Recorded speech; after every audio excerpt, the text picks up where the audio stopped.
En vue de promouvoir et enraciner les développements durables dans les zones de production de richesses minérales et au-delà sur l'ensemble du territoire national. La troisième conférence minière s'est tenue dans le Lualaba, dans son chef-lieu Kolwezi. Ces travaux sont tombés à pic pour ce minier.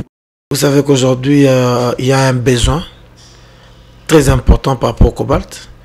Et le Lualaba, Kolwezi, reste une ville très stratégique par rapport à ce que nous appelons dans les secteurs miniers le feeding, par rapport à l'approvisionnement du cobalt. Une rencontre miroir où il a voulu prouver à la face du monde que le cobalt que nous avions était un cobalt exploité comme tout minerai. C'est aussi un message pour rappeler, ramener les investisseurs autour d'une table afin de comprendre que c'est possible d'avoir un contrat et de produire le cobalt. Ce n'est pas un dossier tabou.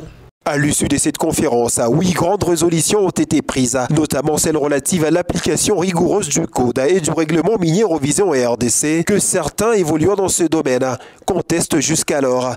Nous voyons les avantages du peuple, entre autres la redevance minière qui est passée à 10%, et à ça vous voulez qu'on en fasse un débat? Non, là c'est trahir la nation.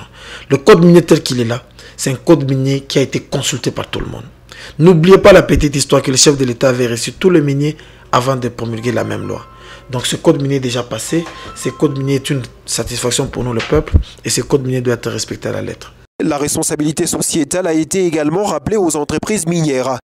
Dans un investissement, quand on parle d'une responsabilité sociétale, cela signifie le respect de l'environnement, cela signifie avoir un impact positif dans la société. Les 10%, nous l'avons comme redevance minière. Le chef de l'État, où il a même insisté qu'il ne faut pas que la responsabilité sociétale soit considérée comme une œuvre philanthropique.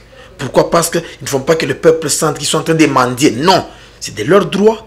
C'est acquis dans le code minier et les miniers doivent payer. Et moi, je pense que les miniers payent. Mais maintenant, la continuité de l'exécution, c'est là où il y a les problèmes.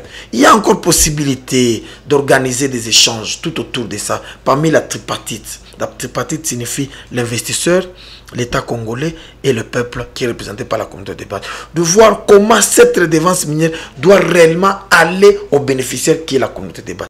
Le prochain rendez-vous avec la conférence minière est à prendre en 2019 dans une autre province de la République démocratique du Congo.